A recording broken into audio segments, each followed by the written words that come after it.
of course, Moon's piece. So today, Gail is going to share with you Monet, Archetype of Light. Thank you. Thank you, Heidi. I'd like to dedicate this presentation to my art.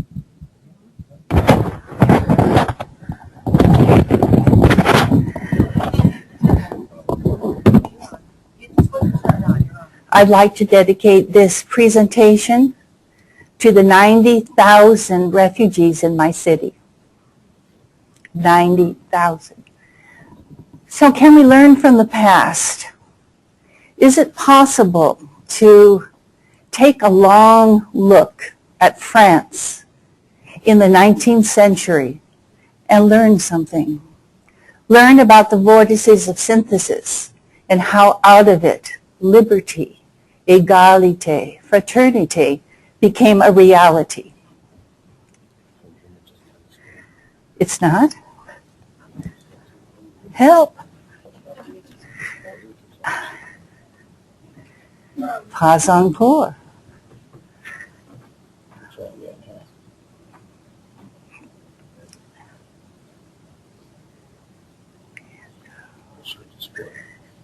PowerPoint. No.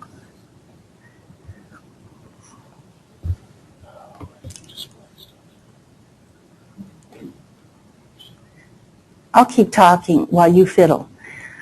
My thesis today is that by looking at the century in France, we can learn much about the vortices of synthesis and freedom. You know, we don't talk a lot about freedom in the fourth ray, but I think we should.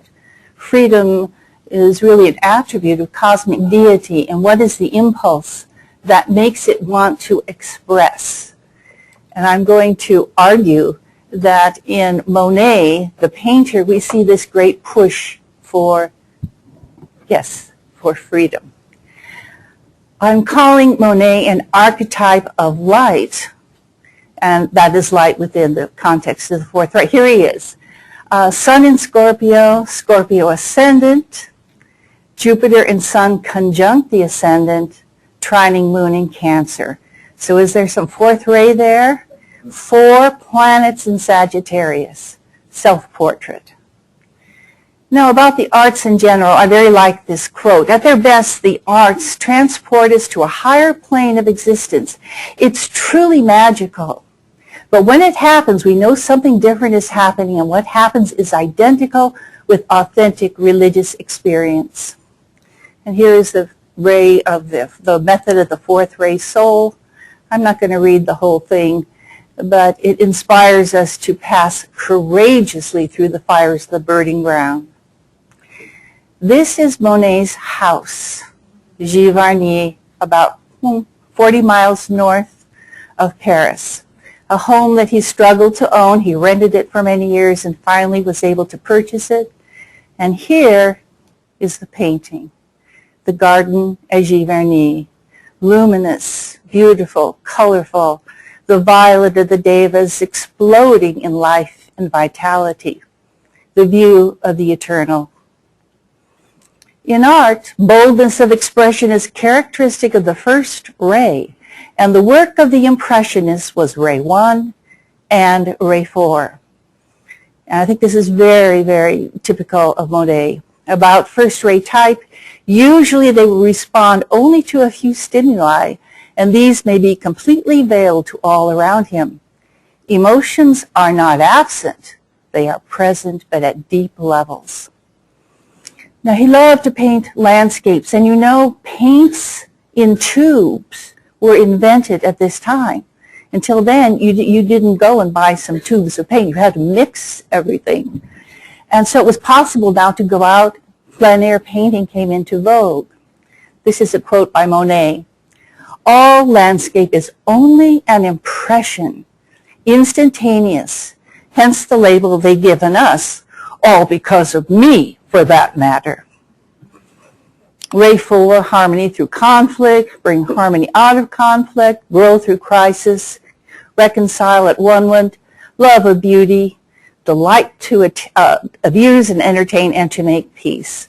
Beautiful seascape. You can see the Neptunian qualities in the moon trining the sun. A beautiful expression of truth, the depth of the sea, and the mystery.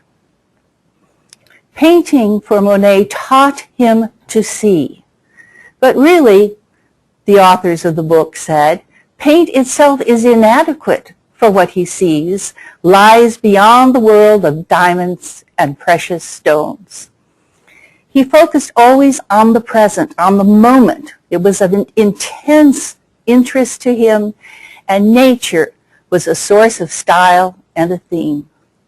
He celebrated everyday life. Now this is a big departure, because before this time we have the great paintings of David and the court characters and battles and killing and stallions, rearing. And this is a huge departure. The woman in the picture is Camille, his wife, his muse, his torment. Courbet had been reigning king of landscape painting. This is his painting. You can see the difference, very well executed. And he criticized Monet's work because it was too vague, not substantial enough. And yet it was Courbet who opened the door for Monet to exhibit. For Monet, nature was seen as a powerful symbol of freedom, which I think we need to really dwell upon, freedom from the city, from style, from constraint, and from convention.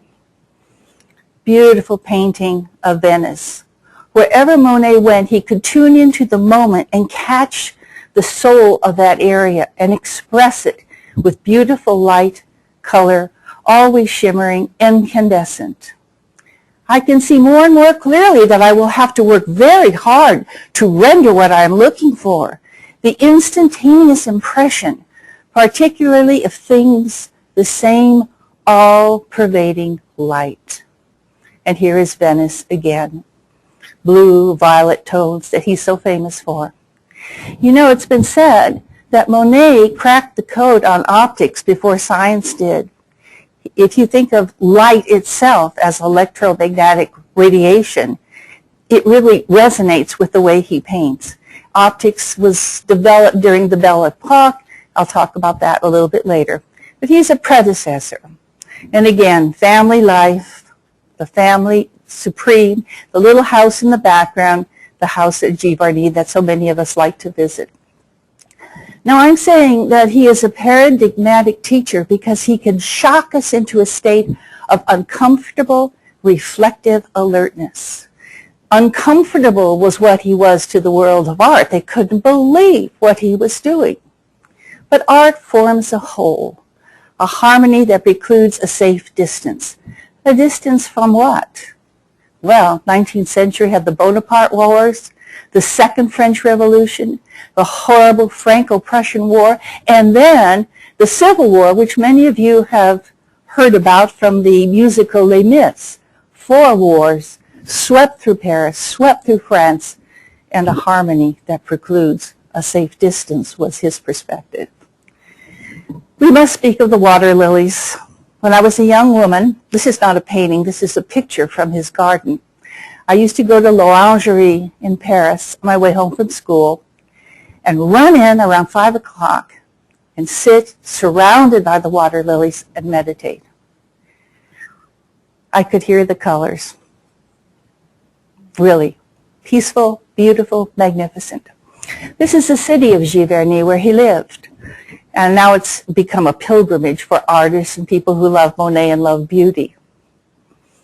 So what is a paradigmatic individual? Is he an ideal human being? Something ideal about the person? Well, I'm postulating first-rate soul and fourth-rate personality. He was extremely fixed on the task. There was no deviating. His father said, listen, don't do this. Don't become a painter. I'll put you up in business. They said it would be better for him to go to the army than to be a painter. And he ended up in Algiers, where he got very, very sick, and they had to send him home. So he suffered a great deal, but he was with a group of people who loved him, the other Impressionist painters, and they stuck together. Was he the first person to use light in a special way? Well, light was used, and here's a very typical example of Frans Hals, but notice how light is used in this picture. It frames the personalities. The famous rich burgomeisters had to be shown in their best powerful positive position, and so light was shown in that way. There are many beautiful paintings of light and with light, but nothing quite like Monet's. Quote, when you go to paint, try to forget the objects you have before you, a tree, a house, or whatever. Merely think, here's a little square of blue, here an oblong of pink, here a streak of yellow, and paint just as it looks to you. He broke the rules. So you see, an archetype provides an experience. It's an encounter with a very rare human being. The power does not come from the rational. We're assuming it's coming from the Buddhic plane, an expression of intuition. It triggers a deep response. Nay, I must express. I must express. This imaginative force came through him, and it was an encounter that is galvanizing. Beautiful portrait of himself in his old age with his big beard, and a lot of second rays coming through at that point. So what's an archetype? Well, we who study the fourth ray know quite a bit about that, and Buddhi, but Carl Jung also had some very, very keen ideas. An image that has been shared by the whole human race from the earliest times. It represents our conception of the essence of a certain kind of person, an original model of some kind.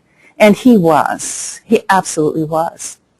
Picture of London. During the Franco-Prussian War, he decided to hightail it out of France, took his family, and this is one of the results. Beautiful palette, the soft violets. But something happened when he was a refugee. He met an agent who took his paintings to the United States, and he started selling for big money. He became a success. Out of the war, out of the crisis, suddenly he could pay his bills. The London Parliament was painted at that time. He would take any job he could get, but he just hit it lucky and made the right contact. Finally, home to France. You know, the French don't like to travel. They like to be home. The French like to stay home. It's such a beautiful, beautiful country. And here's the beautiful Camille with her parasol, which was her symbol. A word about Camille, not the most stable of people, utterly devoted to him, but a real tiger to live with.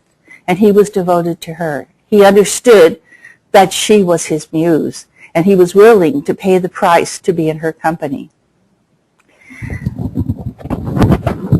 Sounds like us. Monet painting the sea. I love this painting. This is Normandy. And he said, you know, he learned to paint by painting the sea. But we were there, Tony and I and our daughter were there. This is where the cliffs of Normandy, where the invasion 75 years later took place. At the top of these hills were machine guns pointing down at the Canadian Rangers who climbed them and triumphed. So it's kind of a beautiful foreshadowing of something very dire to come, but we made it. Oops. I know that to really paint the sea, it has to be seen every day, at any hour, and from the same spot to know its life at this very spot. That's why I'm repeating the same subjects up to 4 and even 6 times. And he had the habit of painting over and over. One of the most famous paintings in the world, Le Déjeuner sur l'herbe, Breakfast Under the Trees. This is the epitome of the Golden Age in France. The Belle Epoque, beauty was celebrated. The wars were over, and suddenly they had prosperity. France became known as the courtier of the world. To have your wedding dress made in Paris was the thing to do. Crystal, fine wine, champagnes, all started to flow. And out of these terrible wars came this great golden age of science, music, literature. So what is the uniqueness of Monet? The openness of the sea, the infinite and enveloping space, the unities of light and atmosphere, an afternoon contour fringed with rosy glow as seen in the haystacks. I don't know how many times he painted the haystacks, maybe 20 times, but he would take the same perspective and paint it over and over and over. Very different in style and in experience from paintings of the past. Generally, the characteristics of Impressionist paintings were relatively small, thin, yet visible brush strokes, mottled surfaces, tiny splotches, a mysterious microscopic world, rich detail, and solidly sensual colors. I'm reminded of the Glamour book where we're told light is substance, substance is light. Here's a picture of the home, a photograph, Monet's home in Giverny. It's on, 2 or 3, maybe more acres, maybe 10. A garden, but a very casual garden, nothing like the gardens of Marie Antoinette that were very formal and expensive. Things are growing all over the place. It's incredibly beautiful and always filled with tourists. Important step. Monet painted Rouen Cathedral. He was concerned because during the Franco-Prussian War it had been bombed, and he wanted to capture it. And this was one picture that he painted, and a second from the very same angle. During World War II, a bomb fell through the roof, and I don't know to what degree it is repaired, but the cathedral stood. Clemenceau, who was the minister, saw these paintings, and he was so touched. There may be 50 of them. There are many, many of this. And he got to be friends with Monet as a result. Fourth ray method. Let the outer glory pass and the harmony of the inner light reveal the one. Let dissonance give rise to harmony, and from the center of the hidden light, let the soul speak. Let the work roll forth. Beauty and glory veil me not. I stand revealed. I am. The water lilies. There must be dozens of them. As I said, you can go today to l'Orangerie and sit in a room about this size and be surrounded by the paintings of the water lilies. As Monet grew older in life, he dedicated the water lilies to the people of France to celebrate the Treaty of Versailles. So this was a gift of peace to the people of France, but it's for all of us. You know, you can go to this museum for a few francs and sit there, and I urge you to do it if you ever pass through that country. It is the most magnificent experience that you could have. More water lilies. As I said, there are many, many, many pictures. Some, that first ray came into play. He would take a sharp knife and tear up because he said, I know that after I'm gone, some of you will think these are okay, but they don't meet my standards, and I'm going to destroy them before any of you can get your hands on them and sell them to some dealer because they're no good. I take, I mix, I blend, I bring together that which I desire. I harmonize the whole. Thus spake the master as he stood within his darkened chamber. I realize the unseen beauty of the world. And I think it applies to Monet. I think he had no real choice. He had lined himself up to do this work. I believe he was a vessel for Buddhic energy.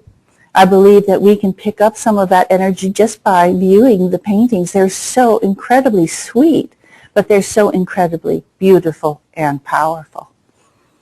Now, this is a very important painting. This painting is not painted by Monet. It was painted by someone he worked with in London. It's called The Slave Ship by one of my very favorite painters, Turner, another impressionist, but very English in his style, color, and tone. This painting was seen by thousands and thousands of people in London at the time that the British people were deciding whether or not to keep slavery. And it is said that this painting had an enormous effect on the consciousness of the people.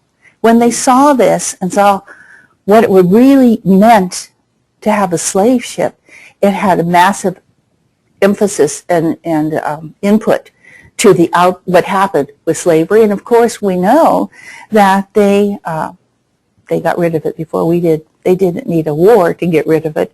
They reasoned it out. So what are the dynamics of the fourth ray? I see this as it applies to Monet, harmonizing and beautifying the lives of others, helping them to reconcile their conflicts, resolve their conflicts, and bring peace with their daily experience. And Houston said this applies to all the Impressionists, that they function as a group. What was their motto? One for all and all for one. They would share food. They would share abode. They would share their wine. They would share their ideas and teach each other how to get better. Again, one of the most famous paintings in the world, The Woman with the Parasol, and it's Camille again. The Woman with the Green Parasol was painted dozens and dozens of times. And it is the epitome of La Parisienne, the French woman, beautifully dressed, exquisite, self-contained, and she holds her own on the top of the hill. The water lilies. He said, this one blooms the brightest. So just breathe it in for a moment. It's so beautiful. And imagine yourself in a room surrounded by all these gorgeous colors and shapes, and know that they were created with incredible love. Toward the end of his life, Monet said, you do not need to analyze my paintings. You don't need to be an art critic. You don't need to know a lot of things. What you need to bring to the experience is love. Another picture with the green parasol. And this is the painting that made them both famous. He exhibited this painting the first time the Impressionists had a show. He borrowed the dress from some other painter and he put it on Camille, and she was determined to be his model, and she posed for him. And this became an absolute sensation at the gallery. What is the name of that exhibit? De les refusés?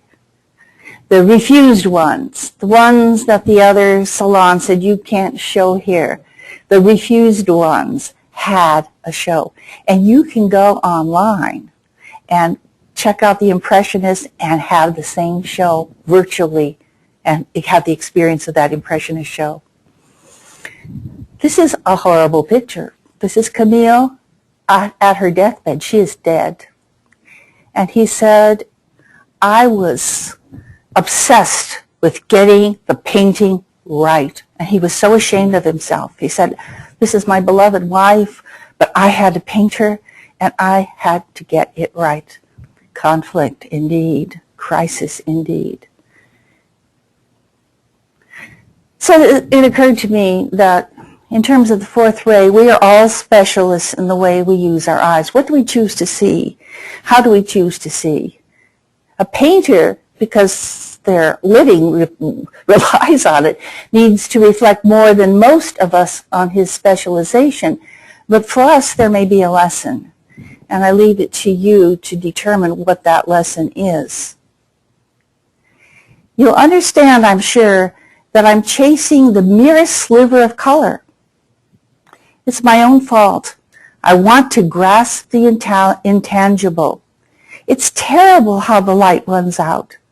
Color, any color, lasts a second, sometimes 3 or 4 minutes. Sounds a little bit like Eckhart Tolle's book on the now. You have to catch and capture the now in color and put it on the canvas. The light, the light, the light. Beautiful impression. He was criticized because his sketching was vague. It wasn't defined. It wasn't clear. And he was trying to catch the light. He used only 6 colors. Let's see if I can tell. Flaky white, cadmium yellow, vermilion scarlet, green, and cobalt blue. That was it. Light, light, and more light. Monet.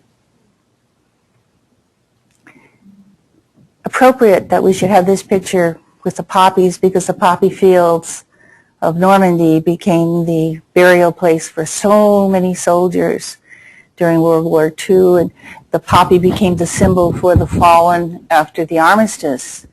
He died in December 5th, 1926, having lived through World War I, having lived through the Franco-Prussian War, where Paris was bombarded, having lived through the Second French Revolution.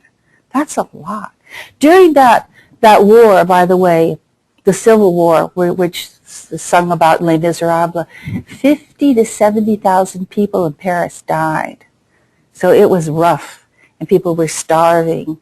Tony tells me that business went on because the French are that way, and they were serving rat and cat food, meat at Escoffier.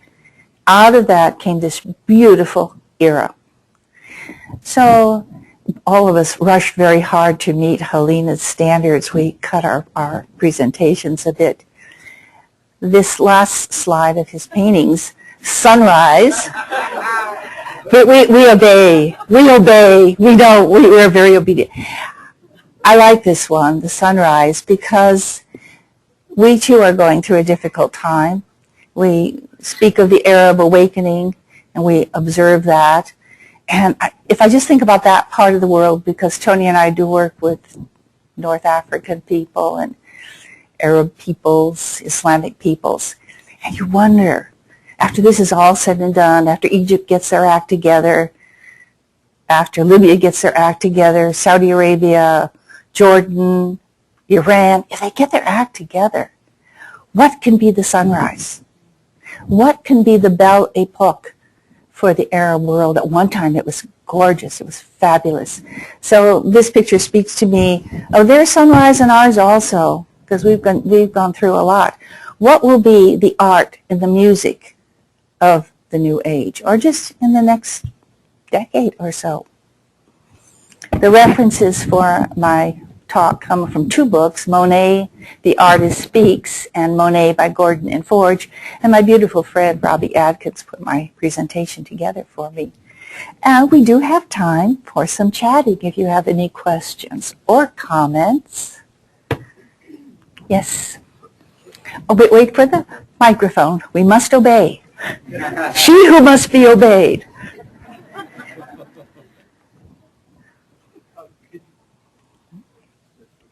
Oh, hello. Could you comment on Monet's his eyesight going out and how that affected his type of painting later on in his life?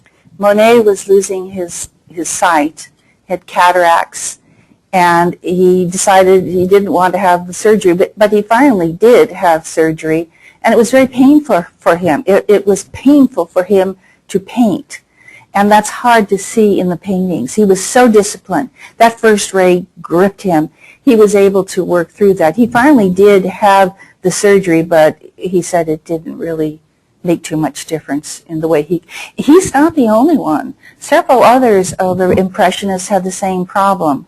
Maybe if you live long enough, that's what happens to you. It happened to me. But, that constant strain of looking at the light. He would go out on the beach and paint the sea for hours. One time, a wave came in and knocked him over, nearly took him out to the English Channel. So that constant focus must have been a great strain. But yes, he suffered greatly. Any other questions? Thank you for listening. Oh, wait, we have a question. All right.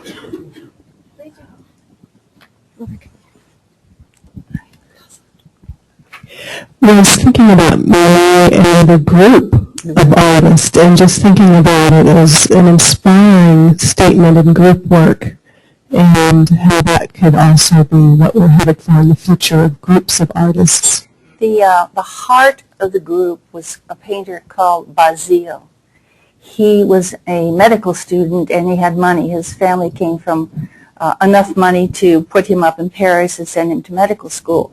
But he didn't go to school. He painted, and he took Monet in, and Monet lived with him. So and he was the one who said, one for all and all for one. When the war came, the Franco-Prussian War, some of them signed up for the Home Guard. Can you imagine these painters going out? And Basile was killed. He was killed in that war. And this just absolutely devastated Monet. He realized then what this man had done for him. Without him, he wouldn't have had the shelter, the home, the roof over his head, the food. But they were very close. Degas, Renoir, Basile, Cézanne, Monet, the group. What's her name? I don't know. I don't know her work. Yes, there was a woman. I don't know if she was part of the group. I have to say, in my research, I have not found that she mixed with them very much, but she was doing her own thing, not to overlook her. Next time I'll do what a feminist I am. Thank you very much. At the workshop, we will be exploring art projects in areas of stress. El Salvador, which is called the most dangerous country in South America, and in Pakistan. 2 friends of mine are working in those countries. I'll share that information with you, plus some work being done in Venezuela. And then we will have our own moment of artistic creation, and the output will be Manifesto of Light, a poem created by our group. That's what we're going to do. Thank you, Gail.